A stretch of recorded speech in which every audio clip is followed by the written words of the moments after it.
DNA বা ক্রোমোজোমের অসামঞ্জস্য হলে শারীরিক ও মানসিক ত্রুটি নিয়ে জন্ম নেয় শিশু।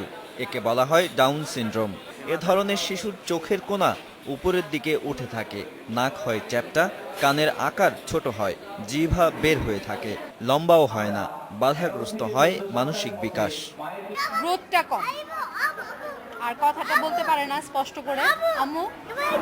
হ্যাঁ, কিন্তু বুঝে, সব বুঝে। পুরাটা জিনিস প্রকাশ করতে পারে না। যেমন এখন তার বয়স হচ্ছে 9, সে তার আচার আচরণটা মানে 6 বছর বাচ্চার মতন এখনো আছে আর কি। বিশ্ব স্বাস্থ্য সংস্থার তথ্যে বাংলাদেশে প্রতিদিন জন্ম নেয় প্রায় 15টি ডাউন সিনড্রোম শিশু। এর চিকিৎসা আজও আবিষ্কার হয়নি। চিকিৎসকদের মতে প্রতিরোধমূলক ব্যবস্থার মাধ্যমে ঝুঁকি কমানো সম্ভব।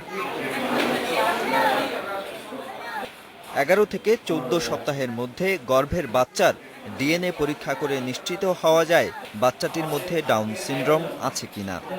ডাউন শিশুর প্রতিরোধের দিকেই বেশি সচেতনতা তৈরি করতে চায় এবং গর্ভাবস্থায় রোগ নির্ণয় করা যায় এবং রোগ নির্ণয়ে রিপোর্ট অনুযায়ী বাবা মা সিদ্ধান্ত নিতে পারে যে এই সন্তানটি কোথায় জন্মগ্রহণ করলে জন্মের পরপর যে সমস্যাগুলো দেখা যাবে সেগুলো সেখানে মোকাবেলা করা যাবে। যদি কোনো ফ্যামিলিতে কারো ডাউন বেবি থাকে তাদেরকে এই পরীক্ষাটা করানো উচিত।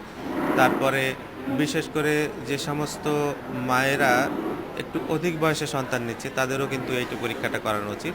বিশেষজ্ঞ চিকিৎসকদের মতে জন্মগত ত্রুটি সম্পর্কে গর্ভবতী মায়েদের সচেতন করা ছাড়া প্রতিরোধের আর কোনো উপায় নেই। Nadim Mahmud, independent news, Dhaka.